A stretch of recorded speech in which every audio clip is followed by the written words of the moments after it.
Hello and welcome to Digital Transformation and AI for Humans with your host, Amy.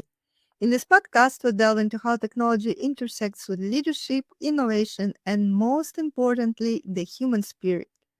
Each episode features visionary leaders who understand that at the heart of success is the human touch, nurturing a winning mindset, fostering emotional intelligence, and building resilient teams.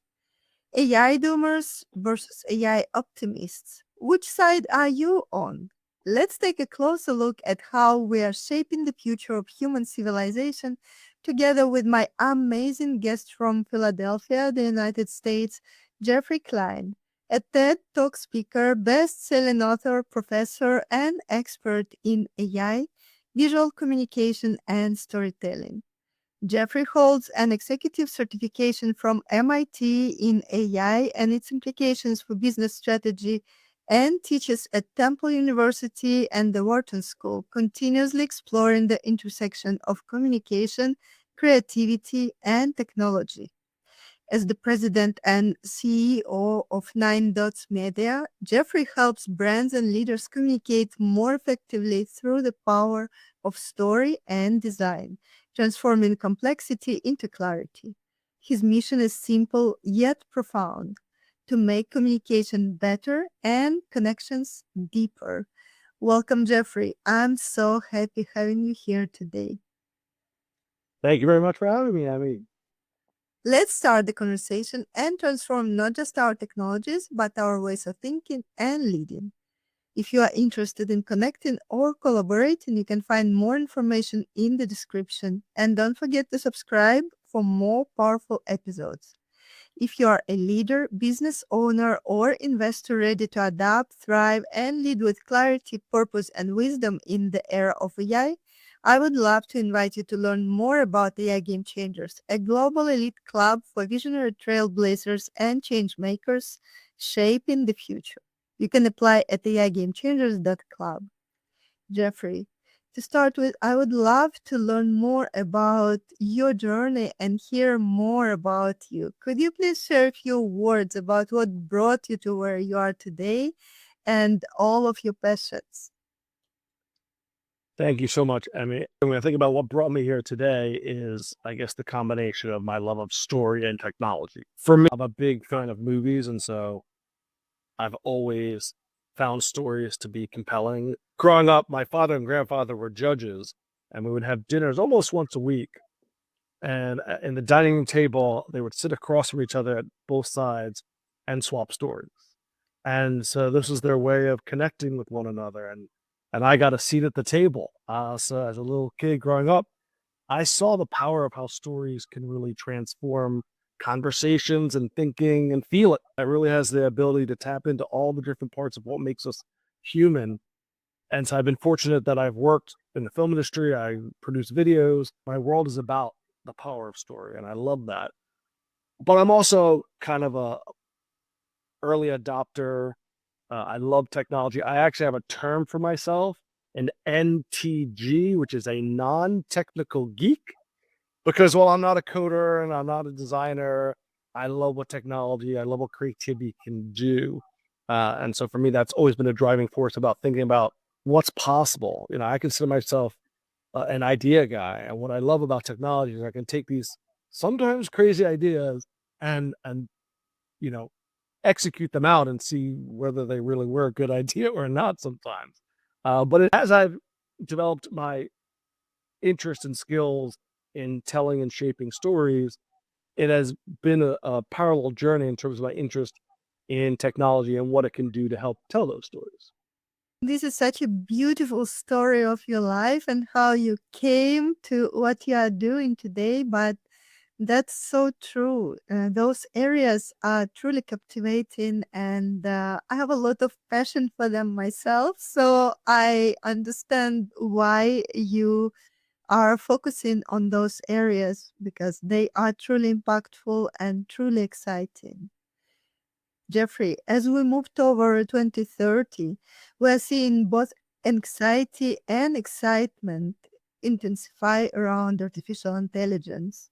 It's difficult to look forward 5 years ahead, but from your perspective, how do you interpret these global trends and what do they reveal about where humanity truly stands in its relationship with technology? We are at a very interesting time. We're in a, you know, human transformation and transition. So that in 20 years from now, we'll look back at this period of time and it'll be like one of those shifts, whether it was, think about the Industrial Revolution, think about the internet age, and then we'll have, the age of technology or AI. And we're living through it. And it's kind of like being in the eye of the storm where you can't necessarily see what's coming. It's swirling around fast and you're trying to kind of stay calm. And there's a lot of unknowns, which that's where I think a lot of the anxiety comes from is the uncertainty is like, I don't even know if I'm going to have a job or I don't even know what, my life is going to look like.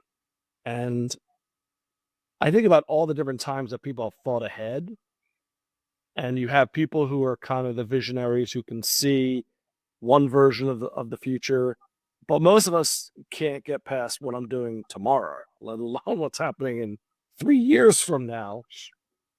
So I think there is excitement and there is anxiety, and in any big moment of change, those two things are going to operate sometimes at the same time with the same person. There's a very fine line between excitement and fear. Um, and I think they are versions of the same kind of emotion of change.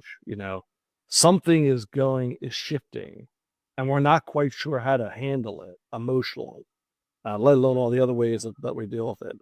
But I think the shift is inevitable. And that when I hear people who are, kind of AI doomers, my feeling about it is the genie's out of the bottle. We don't have a choice to put him back. It's moving fast and there's enough momentum from a lot of people with power and money and opportunity that if we don't embrace it, you're going to end up going the way of the dodo, extinct, whether that's in your business. So I think the choice is we have to evolve, and it's kind of that, I think about it almost in those kind of human biological perspectives, the kind of Darwinistic kind of how do we adapt and change to survive? I would look at tweaking that's, his book was called Survival of the Fittest. And so for me, the challenge is no, I don't want to survive. I want to thrive. So how do we learn to use these tools to make life as great as we can imagine? And I think that's the big change too, is now it's about we can imagine things that we couldn't have up until the last few years. Some of those science fiction type things, good and bad, are now possible. I agree with everything you just mentioned, and I still think we have to dig one step deeper and highlight that it's not only about learning how to use those tools, but it's also about learning how to take responsibility for using those tools and how to think long term, not only in terms of tactical activities and roadmaps, even if they cover longer periods of time, but we need to start seeing the bigger picture and understand how those technologies can change our life one way or another, because right now we are at the crossroads, and I feel that the evolution from here can go both ways. So still, most of those who are using AI, they are using it applying the old paradigm of thinking, of acting, of running business. And that's something we have to work on. And that's why I'm doing what I'm doing and appreciate what you're doing, because I feel that you're also bringing a lot of light into this space where we really have our choice still, at certain extent at least. to how we are going to rewrite this story. Yeah, I love the fact that you're talking about the choice, because in every circumstance, in every situation, I believe one of the things that kind of makes us human is that ability to make a choice. And sometimes choice is not making a choice, is not doing anything. Sometimes making a choice can be about going to the unknown, taking that leap of faith. So I think in every situation where there's big change, we have a choice to embrace it, we have a choice to ignore it, and if we embrace it, we have a choice how we're going to embrace it. So I think in terms of, yes, I want to clarify, we need to not only learn how to use AI, but we need to how to learn to use AI for the most benefit to humanity. And that's, talk about big picture. But that is how people, especially people in leadership roles who are looking to make this change, need to look at it with the most optimistic, positive results they can. I often, I'm a very positive person, and my feeling is that there's enough negativity in the world. I choose not to add to it when I can. And so I think we need to use our critical thinking skills to think about, okay, what is the desired scenario? And then reverse engineer, how do we get there? What can we do proactively about how we approach these things, about how we develop these things, about how we share these things with people so that we get to the best scenario and minimize the risks that are inherent in them. There are challenges to new technology, there are challenges to every change. But you have to kind of lean in and put your best foot forward and both plan and then have the flexibility to adjust. Well, you have a guide of where you're going to go, and then, oh wait, something's come up. Now you need to kind of shift a little bit, but always with the goal in mind of what you want the future to look like. Totally. And adaptability is so important today and even more so tomorrow. And it's not just about choosing how we want to agree doing things, but sometimes it is about disagreeing and refusing applying AI to certain cases in certain situations and still keeping some areas of our life more human, more connected in a different way outside of the digital space. So I think now we can choose what to accept and what to not accept. And that's also the beauty of it. And maybe we are already on the edge of that history where there are not as many choices as we can imagine, but still we have some choice, and it's up to us to decide how we want to move forward.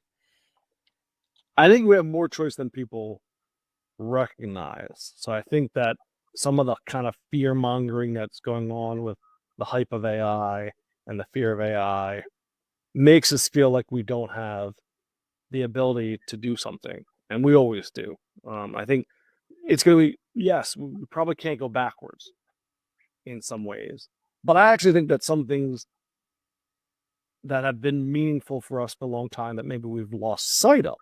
Not forget about AI. If you think about digital technology and how that's made us more disconnected because we're staring, at our phones and all the rest of it, there's opportunity to shift how we approach generally how we behave in the organized society. And the AI is a part of how we approach that to make those choices to elevate humanity and the role of connecting with people. This is so precious, and I totally agree with you. Jeffrey, you've built your career helping people communicate with purpose and impact. How do the stories we tell about AI influence what humanity ultimately chooses to create? Speaking about choices, Mm. I like this conversation. So tell us more, please. So, storytelling is super powerful. And I believe it's the best way to communicate, to, to connect with people. Therefore, there's a responsibility for us to choose the right stories and the way that we share it, that is, you have optimist, you have pessimist, and then you have realist. And I think that's what's missing sometimes is we as a society more and more seem to go to the polarization of whatever idea it is. So I think the power of storytelling needs to be applied to give a realistic view, a balanced view that doesn't, deny the risks and the challenges, but also celebrates the possibilities and the positivity that it can have. It's not easy. This is not easy, but at the same time, it is critical. So we truly need to work on developing this ability and just focusing in a purposeful way on what really matters. So what you just highlighted is very important. And it's up to us to choose how we are going to navigate this space. But still, it is also important to support each other because we are still not aligned in this story. And I see that somebody's running faster, somebody is very much behind, and the reasons are different, but still, we should think about how great it is to create the future all together for all of us and still make sure to not create that huge gap while we have those powerful technologies, because today the gap might become bigger than ever, and that's what we already see is a gap between different generations, between different cultures, between different values, between different approaches. And it's very different from the times we were born and we were children. These times are so different, and we've seen the world without digital solutions. We've seen the world with the beginning of this shift, and today it's incredible what we are witnessing, and actually we are leading the change. So it's also about our responsibility and the bigger picture, what we want to create. And in this case, fear tends to sell. We see a lot of fear, a lot of scarcity, a lot of rage, which is creating those clicks and that hype. But hope inspires action. When we look at AI doomers versus AI optimists, which narrative do you believe will define this next chapter of human evolution and why? Well, I certainly hope that the narrative about hope, triumphs over fear. Uh, I have heard in my kind of realm of the power of story is facts tell, stories sell. So therefore, it's about you need to make sure that the hope story is powerful, and it needs to be one that embraces all the sides. So I don't think being optimistic means that you ignore the risks and the challenges. It's that in spite of the risks and the challenges, you believe in the best outcome. And I think that's the story that will win in the end, one that acknowledges that there are things we need to be mindful of. We need to acknowledge that there are risks. And then we need to embrace the challenge to get to the possibility of all the powerful things that can be created, developed, and achieved with this incredible technology. So I kind of think that the story that wins is kind of maybe, I often say, cautious optimism. So it's not blind optimism where we just go, everything's going to be great.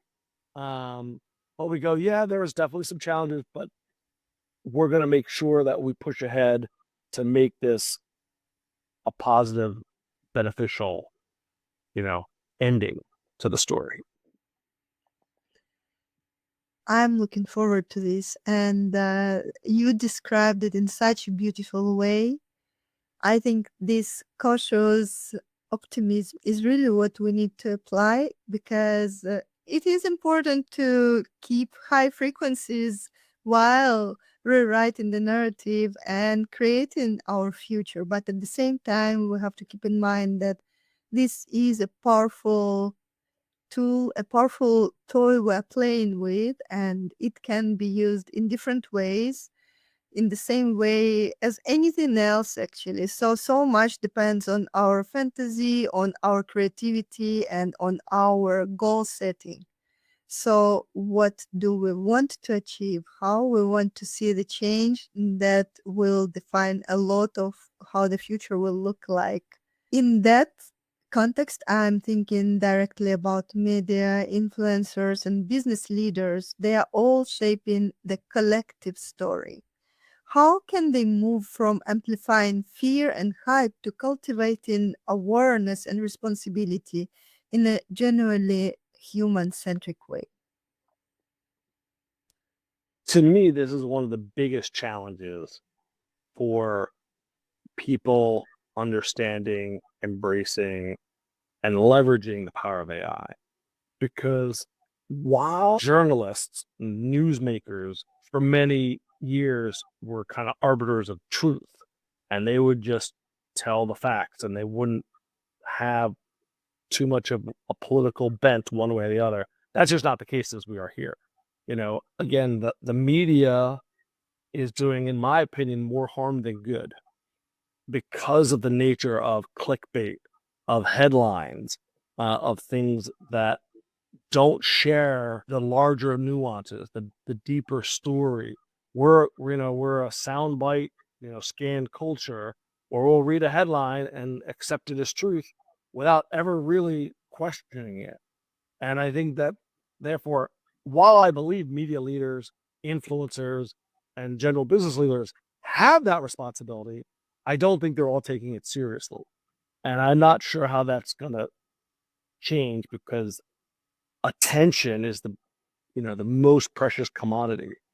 And unfortunately, we sometimes pander to the kind of negative fear-mongering tactics because they've been shown to be successful in capturing that attention. So we have to think of new and innovative ways to make hope sexy, as weird as that may sound, to make hope, worthy of our attention. And I think it's, sharing really genuine human stories. We need to have more stories about how AI has really transformed a society, a culture, a city, an organization in the best possible way. And, I think one of the things that, if you look at, that doesn't get as much attention as I think maybe it should, about the scientific breakthroughs in terms of what AI is going to do. It is, I believe AI will cure diseases. I think that's an inevitable, or at least help accelerate our ability to cure diseases. We don't hear about that story that much, despite the fact that, Demis Hassabis, who the founder of Google DeepMind, won a Nobel Prize in chemistry because of the AI work and AlphaFold and all these things that are advancing things in ways that couldn't have been done and definitely could not have been done. It's being done in a fraction of the time to help humanity on those very basic things. But no, we're looking at, oh, look, here's a silly video about Sam Altman, screaming and shouting. Those kind of shiny objects that kind of distract us from the deeper stories. And I think eventually it's a need for educational systems, for individuals, for leaders to push to have better stories. And that's the reality, is to have better stories about AI. We need to start sharing stories that are balanced and positive, because there are a lot of them, in terms of whether it can help with curing diseases, scientific things, just, there's plenty of good that's coming out of AI. And I feel like the media is looking for the negative, as they do in any area, and B, sharing one element of a story that doesn't really do justice to what's going on. It's a big problem. I don't know. My feeling, again, is that we, individually and collectively, those of us that really care and are in a position to share need to talk about the stories of where AI has been positively impactful.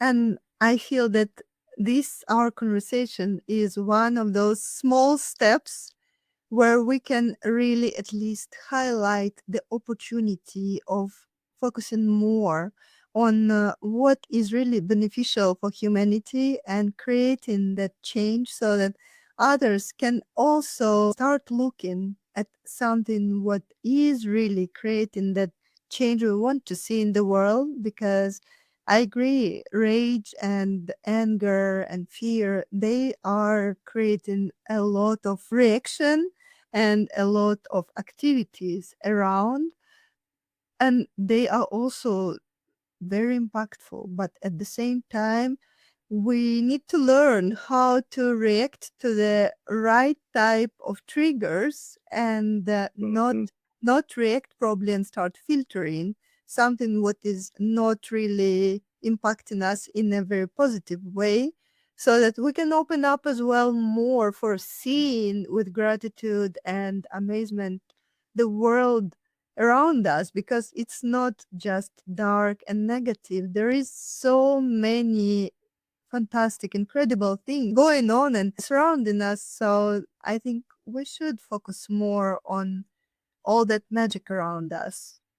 Yeah, I was smiling because I was thinking about news in general. So when I think about any kind of news that's broadcast, and people say, "Oh, have you seen the news?" and I don't call it news. I call it, "Oh, you mean bad news?" Because so much of what is shared, the percentage of news stories on any news outlet that's negative versus positive is out of proportion. And I think, again, it's going to take lots of voices to change it. And it's going to take both people's commitment to what kind of world do they want to live in, one where everyone's cynical and depressed and upset.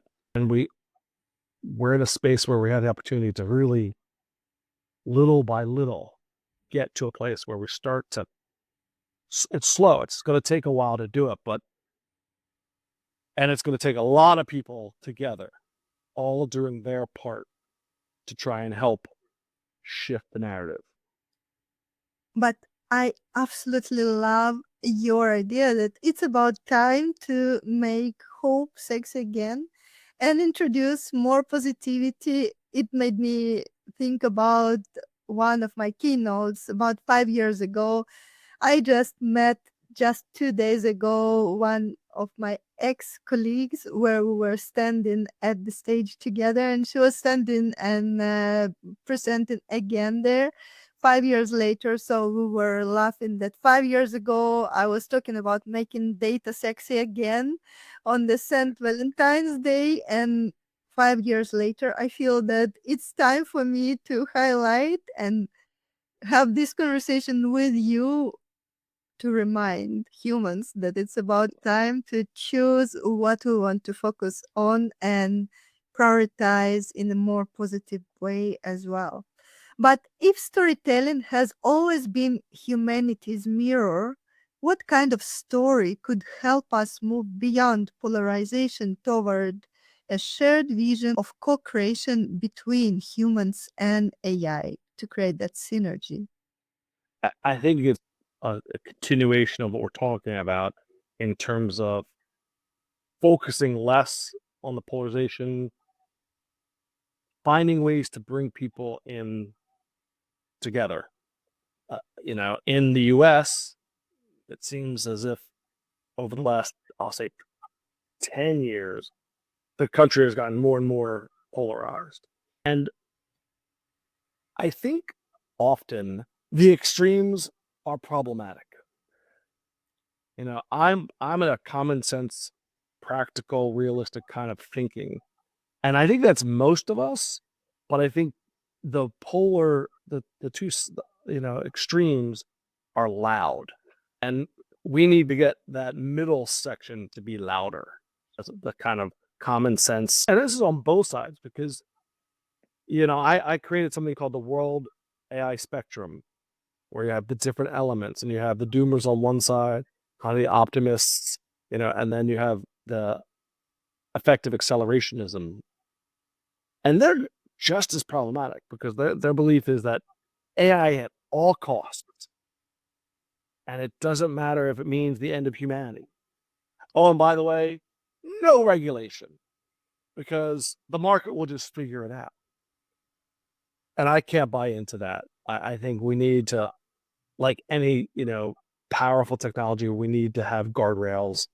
You think about some, especially for, young kids and things like that, we've seen incidences where tragic things have happened.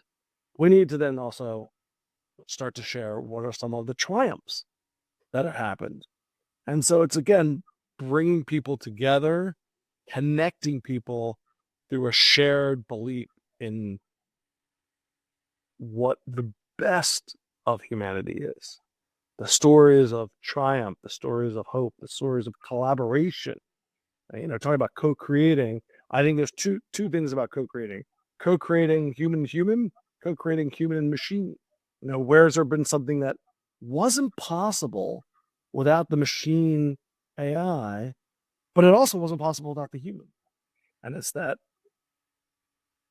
AI human synergy that I think is the answer to how we succeed in becoming the best version of ourselves.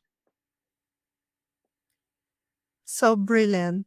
And you just highlighted so many important points where we truly can find the answers to many questions which are going to define which direction this development is going to take. But still, it's up to us to prioritize and choose and focus on what matters most for us and is best aligned with our values. When I think about it, I want to ask you, what can leaders and educators do to nurture the emotional intelligence and ethical grounding, imagination required to navigate this transformation wisely? In some ways, I think it's fairly simple. Reward behavior that you want to see. Basic human nature. If we do some behavior and we're rewarded for it, we'll do it again. So if you're showcasing the importance of emotional intelligence, again, instead of, empathy, the human qualities that matter so much, if leaders start to value that and reward it, then we'll get more of it. If we value making money or productivity or whatever else it is at the cost of empathy, support, collaboration, we need to make sure that the values that we nurture are the ones that support the behaviors we want to see and then reward that behavior so that it continues to grow. As I often say, it's simple but not easy. But at least you need to start with the idea that if we enable people to understand, like, hey, if you do this behavior, if you showcase, if you lean into these values and beliefs and characteristics is going to get you ahead, then people are going to start to learn, oh, this is what I need to do. So we need to create a culture and an environment where that's valued and celebrated. I truly appreciate the clarity of your vision and the way you're connecting it to the human values. So let's stop here and unpack your vision even a little bit more. Fast forward to 2030. If you could script the narrative of human AI coexistence and synergy, what would you want that story to sound like? So there are some people who are talking about, abundance and everything that needs to, we don't need to work as much and the machines do everything.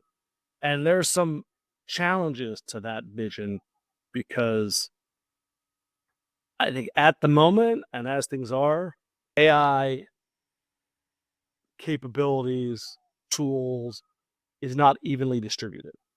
So as an American who believes in kind of capitalism and, working hard to achieve what it is you want to do. I don't think necessarily everyone should have the same. But if AI can help, for me, and 2030 may be a little short of the distance, but here's what I'd say. My vision is that we're well on our way to having shifted that narrative to the positive elements of AI. We've set up the guardrails to protect against the negative potential, and people are curing diseases. There is greater abundance generally, so that we're feeding the world in a way. All the biggest problems we have in the world are less so. That's the vision I hope, is that we're more connected. So I talked about, one of the things is people are disengaged and disconnected. If AI can help, my hope would be that it works in a way where people are using these tools that enable them to spend more time connecting meaningfully with both the people at their job, the people that they serve. Family is the most important thing of anything. So if there's ways to make family life better, to have more time with your children, your family, that to me is the kind of working towards that utopia. And I don't know that we'll ever achieve that, but I think it's a matter of degree. So if we were to assess society now as a comparative thing and say, okay, are people generally more happy, connected than they were 20 years ago? My hope would be that in the next 5 years, we see the path, we see the vision, and we are on the journey to make things better for everyone in fundamental, foundational, transformative ways. It's going to take a lot of work, and it's going to take people a lot smarter than me to come up with how to implement and do these things. But it would be a beautiful thing if we are at least on our way. And so for me, it's about embracing curiosity and celebrating creativity and having that deeper connection with people across the board. This is so future ready and actually so beautiful.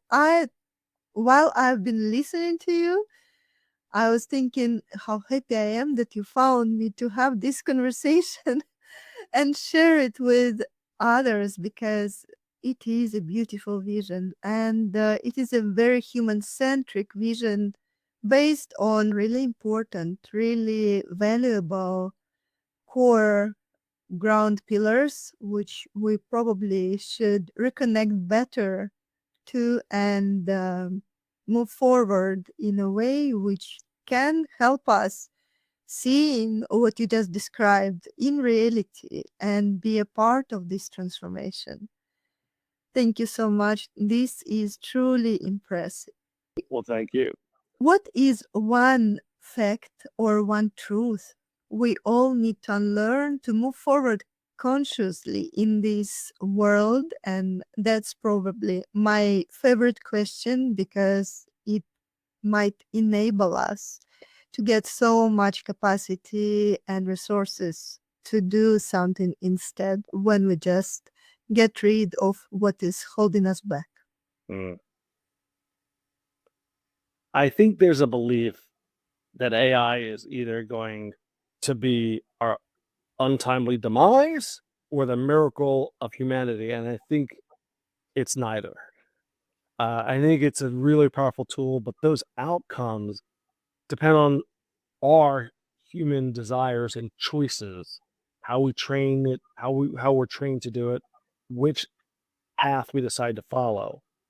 And in particular, one truth I think that is Nathaniel Whitmore, who has the AI Daily Podcast, who I think is really, he came up with this idea that I want to flesh out more. And he talks about the distinction between AI efficiency and AI opportunity. And I think right now, a lot of people are like, oh, it can save time.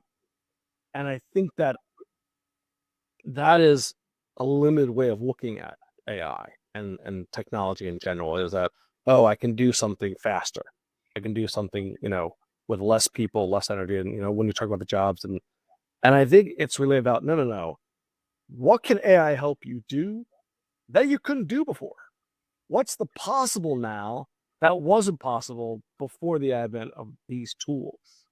And therefore, it's not just about, oh, how can we do things more efficiently, but how can we grow? It's about that productivity.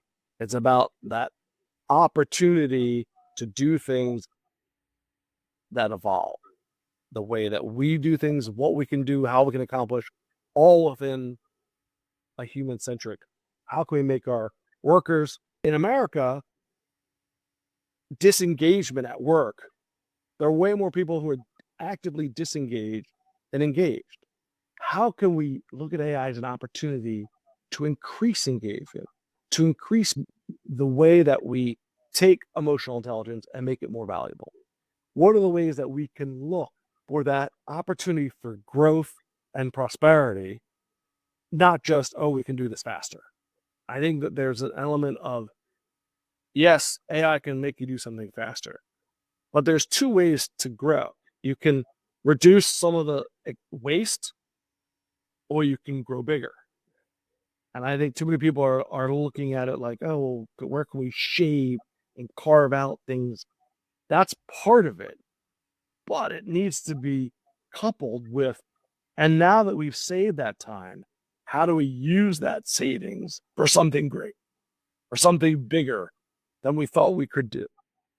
That's going to serve us and our community, customers, etc. This is such a game-changing perspective, and this is something truly important to take a moment and think about. This is very deep, and we are used to rush, to run forward, to become more efficient, but we don't have this time to really think about how are we going to use that time, which is actually the most valuable resource humans have in their life. When we are going to save that time through AI applications, how are we going to use that time for our present, for our future? What are we going to do with it, and how is it going to reflect in our reality? Because there are so many hyped definitions, which so many leaders and businesses and people overall are supporting and repeating, and it becomes just a copy paste of a story which is sometimes misleading, sometimes not complete, but we should really start thinking about what does this mean? What do we want? And how do we want to come there? And of course, it's also about reconnecting in a new way so that we can use all those technologies and the human to human connections in a completely different way.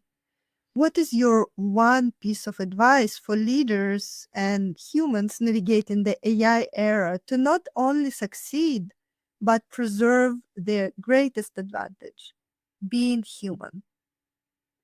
Double down on embracing positive possibility in a human centered way.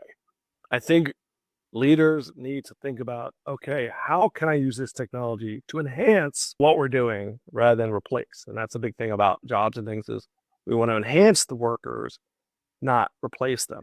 And I think it's a distinction between being AI first and AI forward. Now, there's people who've written a book called AI First. That's a great book, but I think the title is a little misleading in what their beliefs are.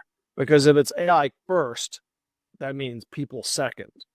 And I think it's more about people first, AI forward. So how can we use this technology, this incredible, powerful tools, to enhance how we are being more human, where we embrace connections that we have to grow on a business perspective and on the personal perspective? I think they are not mutually exclusive. And we need to look at that human, and in the same way that human and machines are not mutually exclusive. It's about that human machine synergy, what I like to call connected intelligence. This is beautiful. And I also feel we probably need the third definition, being AI ready. when our mindset is truly ready to see all the opportunities and to move forward in a responsible way where we can create so many amazing things for us as individuals and for us as businesses as well. 100%. I love that. AI ready. Thank you for sharing your wisdom, your insights. I truly appreciate you, and it's been such a pleasure being here in the studio and having this conversation with you today. Thank you, Geoffrey. Thank you. It has been a real pleasure for me. Thank you for joining us on Digital Transformation and AI for Humans. I'm Amy, and it was enriching to share this time with you. Remember, the core of any transformation lies in our human nature, how we think, feel, and connect with others. It is about enhancing our emotional intelligence, embracing a winning mindset, and leading with empathy and insight.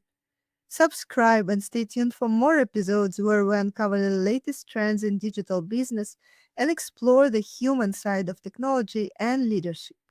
If this conversation resonated with you and you are a visionary leader, business owner, or investor ready to shape what's next, consider joining the AI Game Changers Club. You will find more information in the description. Until next time, keep nurturing your mind, fostering your connections, and leading with heart.